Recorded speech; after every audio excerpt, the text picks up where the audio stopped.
Good morning, student. Today we are going to start with the new chapter number 5, therapeutic approaches.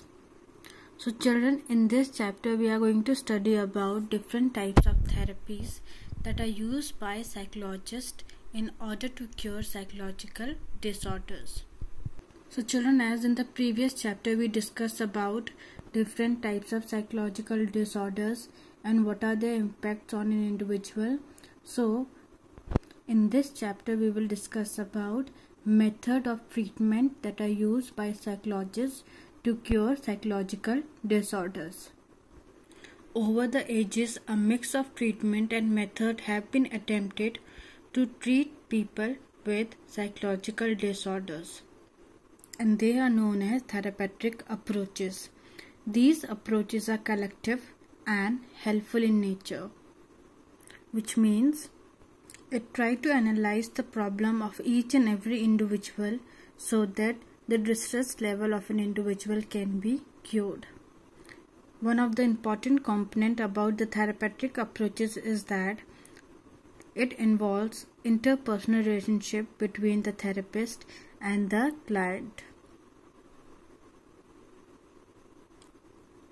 In some of the cases, the method of treatment is direct, in which the therapist directly interviews the problem of the client, whereas some therapies are non-directive, which means in some therapies client is given an object so that one comes to know about an individual's emotions, behavior and psychological distress. Therapeutic relationship is a relationship which is between the client and the therapist. The one who gives the treatment is known as the therapist, and one who seeks the treatment from the therapist is known as client or patient. So children, generally in psychological term we call it client. The relationship is either maintained only for a particular period of time till the problem of the client is resolved. On the other hand, when the client and the therapist enter into a partnership which aims at helping the client overcome his or her problem. The second characteristics of the therapeutic relationship is that one need to maintain trusting and confiding relationship. It is meant that if the therapist does not maintain the confidentiality of the client problem, then the client might not share his or her feeling with the therapist. So it is very important for the therapist to build the trust with the client. The high level of trust enables the client to unburden herself or himself to the therapist and confide her or his psychological and personal problems of the client.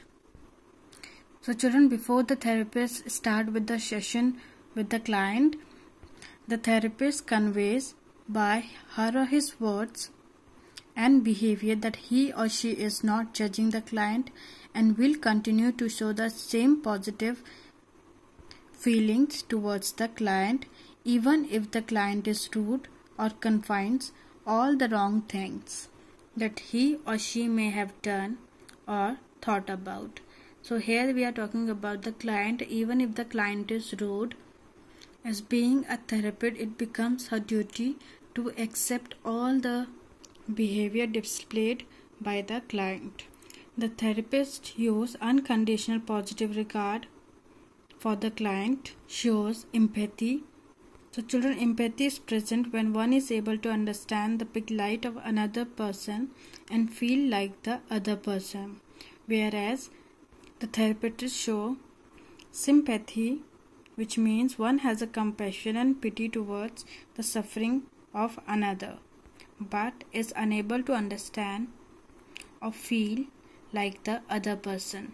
So children, empathy is more important in the therapeutic relationship. So children, these are some major components of the therapeutic relationship which need to be maintained during when the client is discussing his or her problem.